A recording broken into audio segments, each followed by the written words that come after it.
Welcome into the PHNX Daily Bet Show, brought to you by the one and only DraftKings Sportsbook app, America's top-rated sportsbook app. Don't forget to hit that like button, subscribe wherever you get your podcasts, and leave a 5-star review. I'm Shane Dieffenbach, joined by Johnny Venerable, who's back from Indianapolis. How you doing, baby? Hey, don't forget to center that camera on Shane's head. Don't forget to switch us around. It's PHNX Bets Daily. Oh man, I love messing with you guys. It's great. First of all, it's great to be back. I watched every show last week. I didn't, but I heard they went really well. Live from the NFL Combine, Saul Bookman and I crushed it in Indianapolis last week. But it's a little sad because I'm back this week and now you're leaving for the Pac-12 tournament in Vegas this week.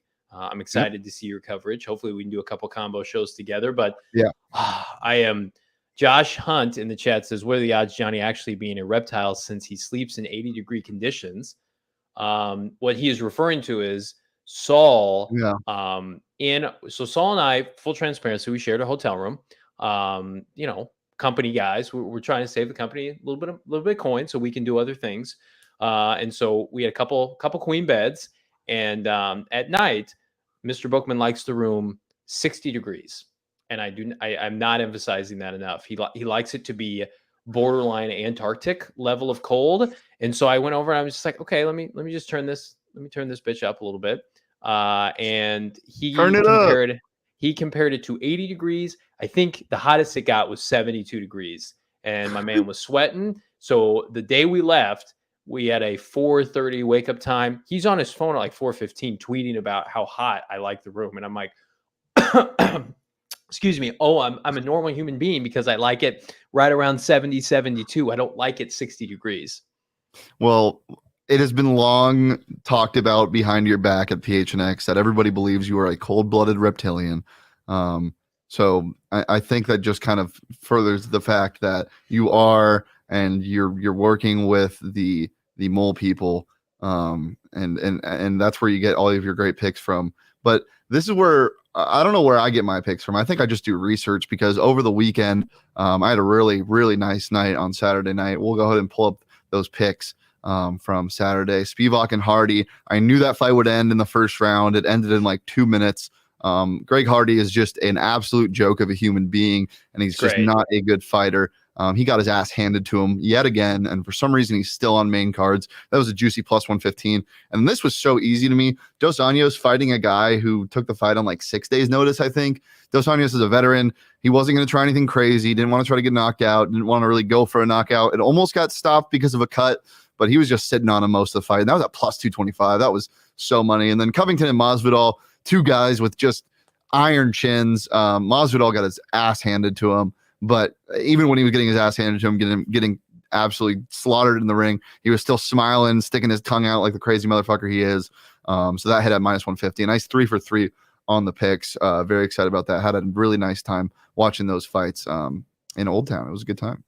Yeah, I didn't get a chance to see those. We were watching the defensive lineman run, and then we were also watching the Duke fans cry into their I would say baby blue, but that's UNC. But just enjoying Coach K. Saul probably wanted to see Coach K win. I thought it was great. I think it tarnishes his legacy.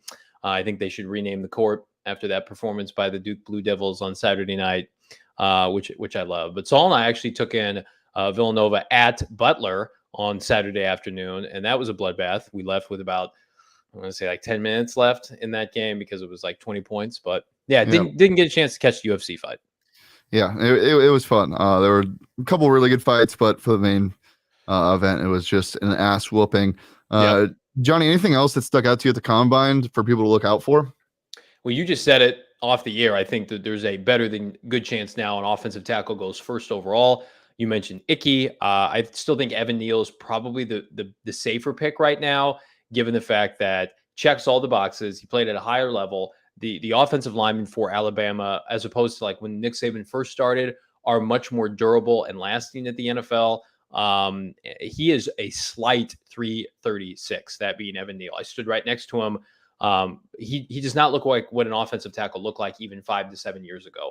And it sounds like the Jaguars are pretty well convinced that Doug Peterson, offensive coach, Trevor Lawrence needs protection. He was awful last year. They're going to take a tackle first overall. And you mentioned some odds that you liked ahead of this show. Why don't you share those now? Yeah, you can get EKA at plus 200 right now, I believe. So yeah, I don't really know what's going to happen though. You hear things all the time about number one picks, and then Kyle Shanahan gets talked out of picking somebody. Weirder things have happened. Well, this class is so safe in the sense Yeah. that there aren't any curveballs. There are. I think the first and second overall pick are going to be the most consistent, and then there is a drop off from 3 until like the teens because everybody is jumbled up together. I feel really good about Jacksonville taking a tackle and the Lions taking an edge rusher. Whether they take the kid from Oregon, whether they take Aiden Hutchinson from Michigan, those are the 2 picks, and then it's just like you got the Jets with 2 picks, the Giants with 2 picks. You've got the wide receivers really elevating themselves. If you want to hedge your bet on, I think Garrett Wilson's going to be the first wide receiver taken. I think Chris Olave and the kid from North Dakota State that Saul loves are both going to elevate themselves into top 15 picks. Here's a note. I do think that we are going to see a drop off from the defensive backs. Even somebody like Kyle Hamilton. I just don't think the league values elite level safety play like they once did. I think unless you're getting after the quarterback, protecting the quarterback, or you are a quarterback, you're going to see a little bit of a drop off. And I also think that, what we saw this postseason, if you do not have 2 supremely gifted wide receivers, you aren't going anywhere. The Cardinals know that better than anybody. I don't know if I can take Kyle Hamilton top 5. We saw Derwin James, who was the unquestioned number 1 safety in that draft a couple of years ago, fall to like 16, 17. Yeah. So do not be surprised if Kyle Hamilton fell outside the top 5. Because again, who was last top 5 safety that we had? Do you remember? It was Jamal, and he got traded. And he got traded, and now he's just a box safety. That would scare me if I were teams. Well, yeah, I will say, I don't really care what position it is when you get a generational talent like that man is. If I was an NFL GM, I would risk it all to take that guy. I think he's going to be special. But Johnny, this is not a football show today. It is. I know you want to talk about football every single day we're here, but we got to talk about the NBA and even some NCAA basketball. And right now, DraftKings has a great offer. You can throw $5 on any college hoops team to win their game, and if they do, you get $200 in free bets. It's just that simple. Sign up using that promo code PHNX as a new member. Bet just $5 on any college basketball team, conference, championship, regardless, doesn't matter the game.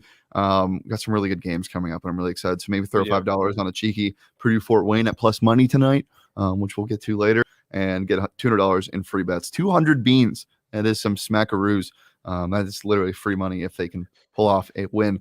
And if you're not a new member, you can do same game parlays, really anything with our picks we're going to give you. And we got some juicy ones today. So download it today. Use that promo code PHNX when you sign up.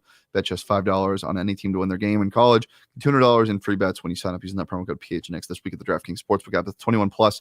Arizona only. Gambling problem? Call 1-800-NEXT-STEP. New customers only. Minimum $5 deposit required. Eligibility restrictions apply. See DraftKings.com/sportsbook for more details. Okay. I talked about some college basketball, so I'll get into my college basketball and NBA picks tonight. Real quick. Go ahead. No, you go ahead. Hey, how about your Sun Devils being sneaky good to end the year? Yeah. And I asked Saul, have they announced the seeding yet for the tournament? Yeah. What are they? So ASU is an 8, unfortunately. They could have been able to get to a 7, but Oregon cannot figure out how to win a basketball game now.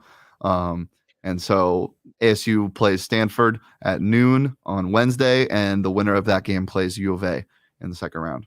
So I will give Saul some props. He predicted that ASU would be an 8 seed. Goodness, that I'll give you credit. I'm excited for you guys, ASU Sun Devil show, how well they're playing at the end of the year. I think they're are they the hottest team outside of U of A? People love to, outside of U of A. People love to say that. They've won 7 of 8, but people have to remember that U of A could have gone in the tournament with 14 straight wins if they didn't drop one to Colorado. So I think things can go right and anything can happen, but U of A is just such a dominant team. And we'll get to that later in the week and talk about that when I'm in Vegas. Okay. But go ahead. Yeah, I definitely think ASU can can breeze by Stanford and definitely keep the game close against U of A. But them. for today's games, so Johnny, do you know about the seeding in the West Coast Conference tournament? What they do? No, bro. So, so the 1 and 2 seeds, St. Mary's and Gonzaga, get a bye up to the semifinals, and it's a ladder, and the teams race to get there. So they've had a 4-game bye or 3-game bye essentially. So now San Francisco finally gets to play them. Gonzaga's well rested. So I'm taking their spread at 8.5 in the first half. I just like sweating first half spreads because you don't have to wait for the walk-ons to come in. And it's a conference tournament. I think they come out firing. So I'm taking Gonzaga minus 8.5 against San Francisco.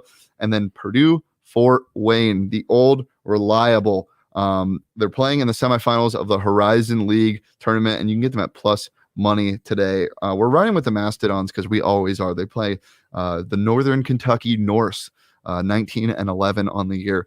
Purdue, Fort Wayne, winners of their last 10 or 12, I think. They've covered 10 of those last 12. It's just ridiculous. This team is so fun to watch, even though it's in a Horizon League. Any conference tournament, especially in the semifinals, those games get electric. And when are you going to bet plus money? I don't see why not. So I'm taking them plus 105 on the money line. And then the Rockets plus 15. This is so many points. And the Rockets are bad, but they're not that bad. And the Heat don't really cover big spreads that often. So I like this pick a lot. I like them plus the points. I think they might keep the game pretty close toward the end. I like it. No, I mean, listen, we're in the home stretch of the NBA season, right? Hopefully every team is going to try. I feel like there are enough teams now in the mix with this new play-in system that they instituted last year where we've gotten through. Would you agree with this? We've gotten through the sludge of December, January, February, where just teams blatantly take the night off. I think we're not in cruise control anymore. Yeah. All right. So I like your picks. I like mine more because it involves a lot of our favorites here on this program. James Harden, 76ers tonight. They're off their first loss in the James Harden era. I think they smoke a Chicago team that is fraudulent. We're seeing now losers of 2 straight. As good as DeMar DeRozan has been, this game's in Philadelphia in front of that crowd. I swallow that 7 points. I think they win by double digits. I think they are the hottest team in the Eastern Conference heading into the playoffs. And then I also like the Spurs tonight against the Laker team that I believe will be exhausted from LeBron's effort 2 nights ago. Like I told you before the show, he very tired. He's a tired boy. He's 37 years old. Everything that's going on with Westbrook, you've got Magic Johnson in the media saying that's the worst trade in Laker history. This is at San Antonio. As much as the Spurs are kind of fraudulent, 16 games under 500, I think the Lakers are not back. That was a historic, game from LeBron. And then I think that it's like how many shots you got in the clip, right? I'm not a gun guy per se, but it's an analogy, right? And so it's like I think they're out. I think their chamber is empty. And then are the Golden State Warriors going to lose 4 straight? And no. I do not believe that's going to happen. I actually like the Warriors money line. The more I think about this, they are plus 8 at a Nuggets team that's won 2 straight, but the Nuggets are coming off a raucous overtime win, I believe, against the Pelicans last night. They are exhausted. They won 38-30. Golden State I think they have to win this game because right now you've got the Grizzlies in, I believe, the 2 seed in the Western Conference playoffs. They need Draymond Green to come back. It's obvious they are not the same team without Draymond Green. But from a seeding standpoint, are the Warriors just going to screw around into the playoffs? Or are they going to solidify themselves as a major contender? Because right now there's one team, and we all know who it is in the Western Conference that believes that they're going to roll through the playoffs. And Golden State, if you're a true contender, you can't lose 4 in a row. Yeah. I don't know if you looked at the injury report though, Johnny. There's a reason why they're plus 8. I know.